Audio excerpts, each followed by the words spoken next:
All right, folks, welcome back to Top Comics Pressing. This is going to be another one of our renditions of To Crack or Not to Crack. We've got a number of key books here, and let's see what we can do with it. So the first one up here, if I slide these back into the pile, we're going to look at a CGC graded copy of Batman 357. This one is currently a 9.6, so, looking at that 9.8 is always going to be tough. This one, believe it or not, actually did have grader notes that say right center front cover finger bends. So let's try to find those. And if we look, I think right in the glare here, we can see at least 2, if not 3 finger bends. Let's see if I can get those there in the glare real nice for you. Being stubborn.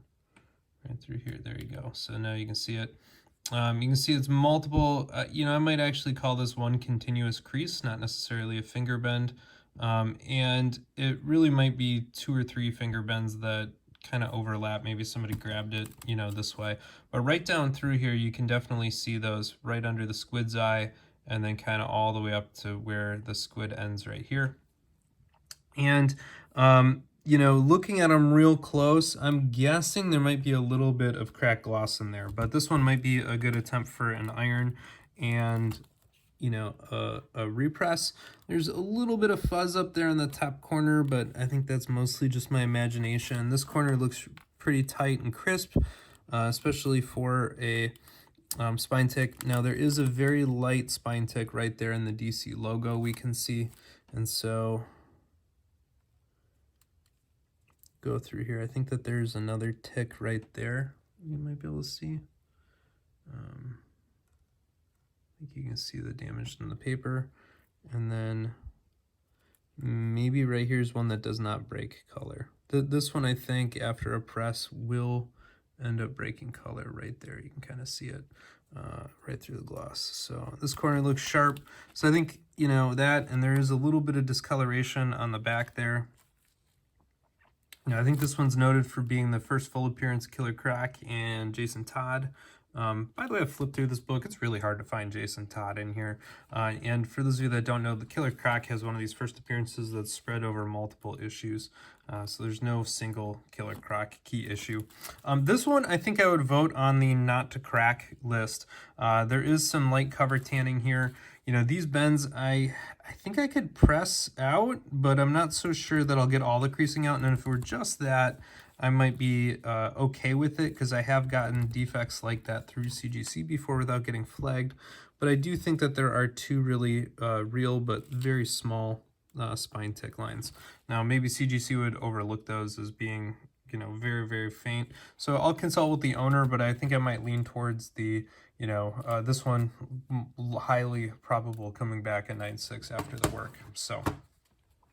All right, right on up here is a very popular comic, The Amazing Spider-Man 194, the first appearance of the Black Cat, Felicia Hardy. This one's already in a CBCS 9.6, so it's already very clearly a very high-grade book. You can see it does have a very slight miswrap, and depending on where the staples are, that can be really hard to fix. So that one looks like there's a little bit of a staple sink and a little bit of a back cover.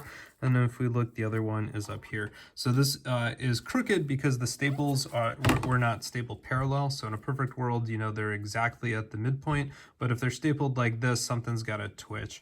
So, on books that have staples where either the staples are not parallel or where the staples are parallel but off center, you can align the staples or one staple, but you can't align the book and the staples at the same time. So if you get the pages to be squared up, the staples will be off. And if you line the staples up, then the pages are going to be off.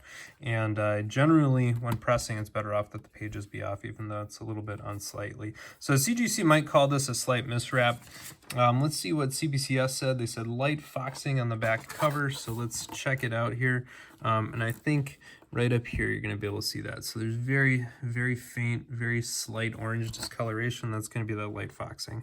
So this one, I think, has a high probability of taking the foxing off. Certainly, these books from the late 70s and early 80s really touch up nice with the blue LED treatment. So this one, already looks sharp, and being able to clear out what looks like some super light foxing should not be a problem there. The concern I would have is if CGC would call that a miswrap. My gut is that they would let it go, and I don't see any other defects on that. So that one might be a dice roll, but, potentially good dice roll to make. This one right here is going to be another copy of the same book. So this one now says soiling back cover, pebbling front cover. So let's see if we can find that front cover pebbling. Pebbling is, you know, where something smooshed on top of the comic book and left kind of a deeper dent. And so we can see one right here kind of on Felicia Hardy's bicep. You can see that divot there. And I think I saw a second one somewhere else before, but definitely more of those deep divot holes that kind of require typically some tacking iron and ball work. So maybe that's the worst one. There's maybe a little bit of fewer smaller ones, but the one by Felicia Hardy's bicep is by far and away the worst one. Yep, and I don't see a whole lot terrible on the spine, so that's looking pretty crisp. This one is not miswrapped, which is quite nice. Yeah, and I don't see a whole lot else. Let's flip it on over, and we can clearly see the soiling back cover, so this thing was not dry cleaned at all. And believe it or not, I think that lack of a dry clean is actually the current biggest defect on this book. You know, there might be something down here that we might be able to call a corner crease if that's soiling or not, but definitely up here we have some dry cleaning work to do. So nothing too crazy there. So that one I think I would definitely crack. Next on up here is a DC Superstars number 17. I actually don't have this one in the PC. This is the first full appearance of the new Huntress. The Huntress is one of these characters that, you know, had a name that bounced around a little bit. This one says Tiny Impacts Bottom Right Spine. Tiny Impacts Top and Bottom Spine. Minor Crease Bottom Right Corner Front Cover. Breaks foxing back cover. Light bends. Increase top edge of back cover. So let's see if we can find those tiny impacts, and I think that's, you know, right here. So that's something to iron on out. This one definitely has more of a corner crunch going right through there, right there. So we can see if we can press that out. There is some light foxing, by the way, that you can see here right by the S and super and the T and stars, so right in that area. Here is your little bit of creasing on the back edge. And a little bit of indent. We can see some of that foxing across here, as well as, you know, a good amount of it down through here. So a good amount of foxing. So I think that foxing is currently the biggest defect as I look at this book. They did mention a crease right there, and that is getting pretty nitpicky. Well, not that I blame him for it. That's CBCS's job as a grading company, but that creasing is, you know, maybe 3 or 4 millimeters across. So I've seen CGC 9.6s with that all day, so I'm not going to worry about that, at least not if we're looking at bumping up to 8.5. I think the biggest defect on this book is the foxing, and oh, here's some more of that corner damage or wrinkling. So that should press out. Let's see if you can see it there, but it's that kind of rippling you get. So I think this book is has a decent chance for a pretty good bump ski with some foxing removal. I don't see any major creases or anything like that. All right, next one up here is a 9.2 of the same book. This one says several light bends along the side edge of the front cover, light indents across front and back cover, light staple rust, tiny spine stress lines break cover. So let's see how light the staple rust is. Yeah, I mean, that is pretty light staple rust. It's going to be hard for you to see. There's a few specks of orange in there. This one I might suggest be a not crack. This staple already looks partially sunken, so if I flatten it out there, it's really hard to see that staple. You can see the rust, so at a 9.2, you know, if they flag it for rust, the highest you're going to get is a 9.4. And so I don't think that there's going to be a huge benefit for the work to put in on this one. You can see some of the other defects, like there's an indent right in here. Yeah, there's definitely some spine lines, but that staple being as sunken and recessed as it is, and you can almost see there's a little bit of tearing that's starting to begin with. And both this staple has rust, and then the other staple, which is really hard for you to see here on camera, does have some rust up on the top half. So both staples have some rust. I think it's going to be hard to miss it. And yeah, so at a 9.2, you know, if we're looking at maxing at a 9.4, that's probably not worth it.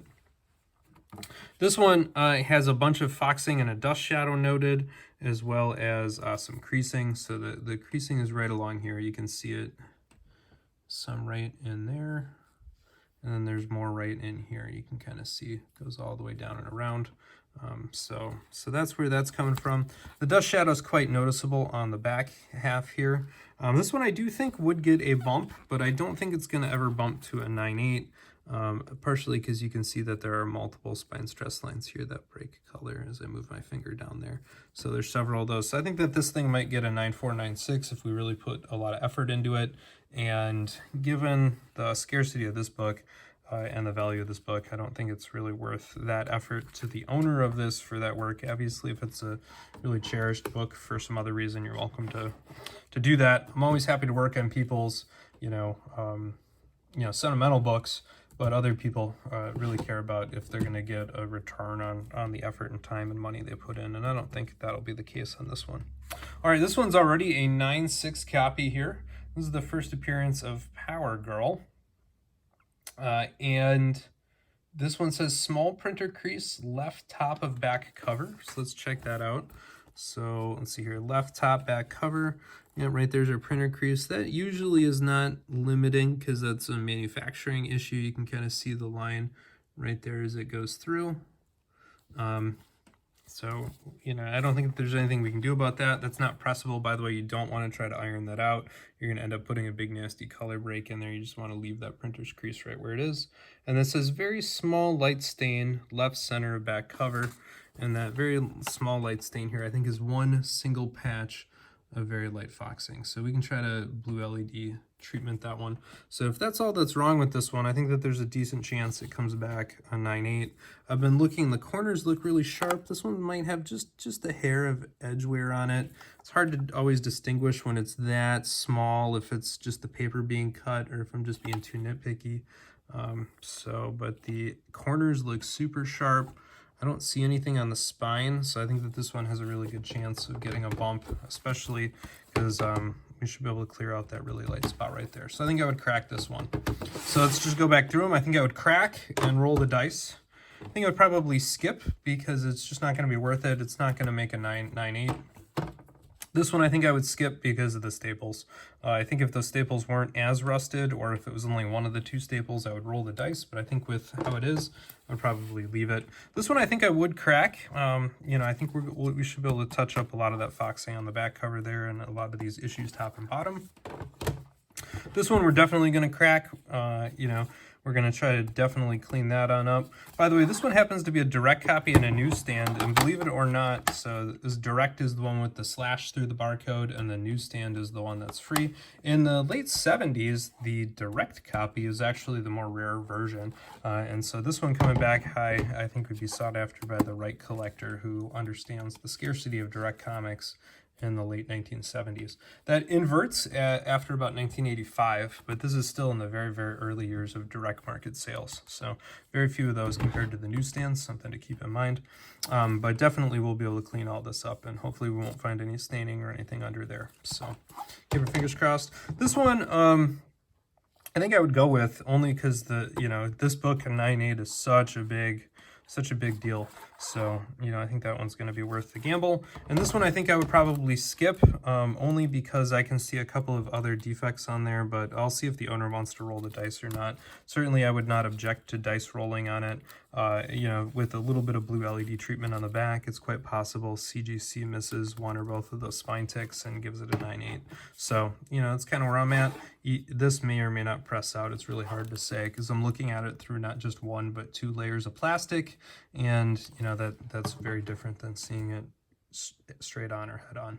So that's these books. Hopefully you got a little bit of value out of watching me evaluate them compared to the grader's notes and trying to figure out which ones might be good candidates to crack or not to crack.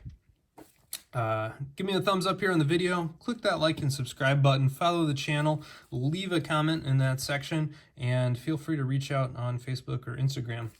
Take care all.